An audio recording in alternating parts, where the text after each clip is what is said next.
Crítica y análisis de la película Oliver Twist. Oliver Twist es una película dramática dirigida por Roman Polanski, cuyo guion es escrito por Ronald Howard y se basa en la novela del mismo nombre escrita por Charles Dickens.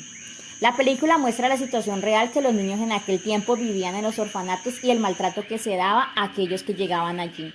También nos habla de la delincuencia y marginalidad que en ese entonces se vivía en Londres y la posición del sistema judicial,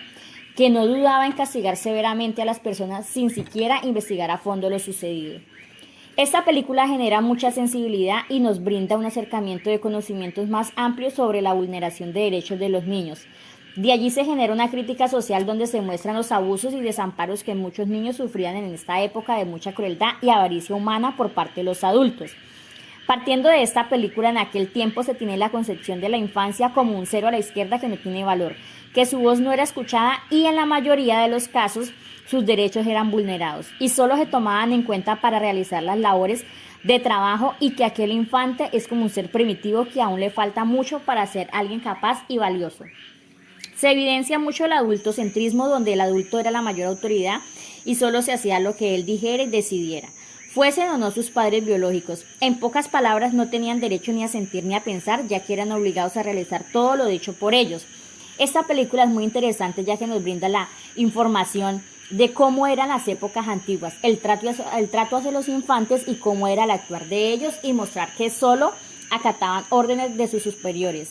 Teniendo en cuenta la evolución que ha tenido el papel del infante es de gran importancia y más hoy en día en Colombia, ya que lo primordial son los niños con sus respectivos derechos como el de la educación. Aunque en algunos casos no hay recursos suficientes para brindar una buena educación a los niños, el gobierno empieza a trabajar en ello para reducir porcentajes de deserción y así poder que cada niño esté protegido y acogido con todos sus derechos, ya que existen leyes y entidades que acobijan el bienestar de ellos para brindarles seguridad, protección, igualdad, dignidad, sin ser discriminados u olvidados como eran en los tiempos antiguos.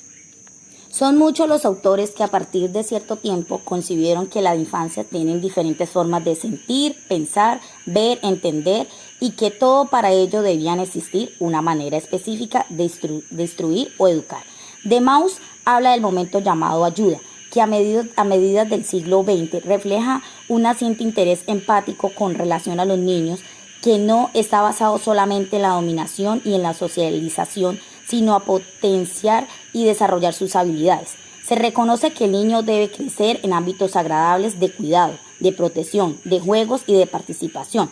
Este fue el camino directo hacia lo que conocemos como la Convención sobre los Derechos del Niño en 1989.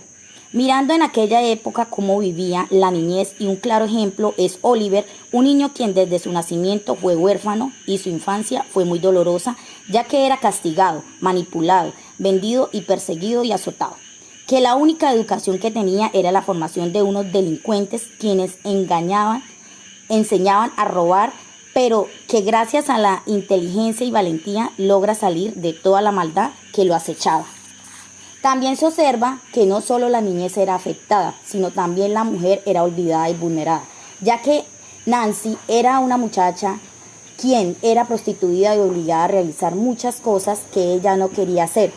sino lo hacía era violentada. El señor Bumble, la señora Soberry y Fagin son un claro ejemplo de lo que era el adultocentrismo y que miraban a los niños como seres aislados. Teniendo en cuenta lo anterior se evidencia la crueldad y abandono de las instituciones, ya que Oliver en el orfanato no tenía ninguna protección y solo era utilizado para trabajar, además pasaba hambre. Por otra parte, para reflexionar y resaltar que es importante reconocer el concepto de las infancias como niños y niñas partidarias de conocimientos y enseñanzas, que de no ser así se vuelve a caer en la idea que solo el adulto es el que tiene la razón y completa todo aquello que el niño desea hacer. Para dar terminación a esta crítica de la película de Oliver Twist, que a pesar de ser un niño de bajos recursos y que pasó por varios peligros, nunca dejó de ser un niño inocente, creativo y que defendía a toda costa su valor de la palabra y que gracias a su valentía logró mostrar las injusticias y los malos tratos que vivían las infancias.